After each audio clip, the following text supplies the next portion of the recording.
বিশেষজ্ঞরা বলছেন ঢাকার ২১ লাখ ভবনের বেশিরভাগই ভূমিকম্প সহনীয় নয়।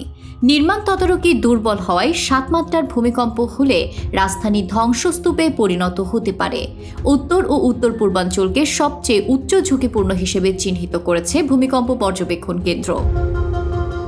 তীব্র ভূমিকম্পের ঝুঁকিতে রয়েছে রাজধানী সহ দেশের উত্তর ও উত্তর পূর্বাঞ্চল।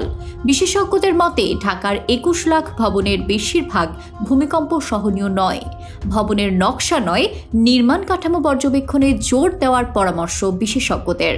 ৭ মাত্রার ভূমিকম্প হলে ঢাকা ধ্বংসস্তূপে পরিণত হবে বলে শঙ্কা তাদের। বিশ্বে ভূমিকম্পের ঝুঁকিতে থাকা শহরগুলোর মধ্যে ঢাকা অন্যতম।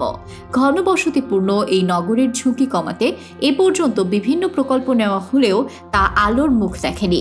ভূমিকম্পের পর প্রতিবার ব্যাপক তৎপরতা দেখা গেলেও পরে আর নড়চড় থাকে না।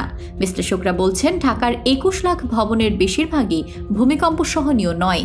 এর মধ্যে প্রায় ৩ লাখ ভবন অতি ঝুঁকিপূর্ণ।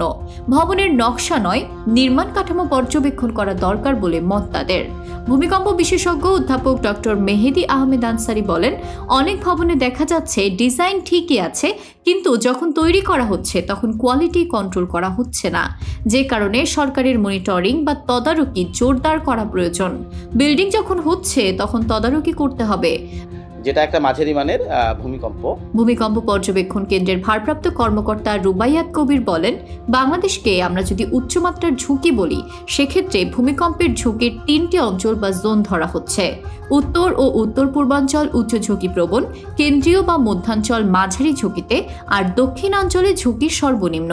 এই ধরনের গুরুত্বপূর্ণ খবর পেতে চোখ রাখুন ঢাকা প্রেসে। ভিডিওটি ভালো লাগলে লাইক, কমেন্ট ও শেয়ার করতে ভুলবেন না।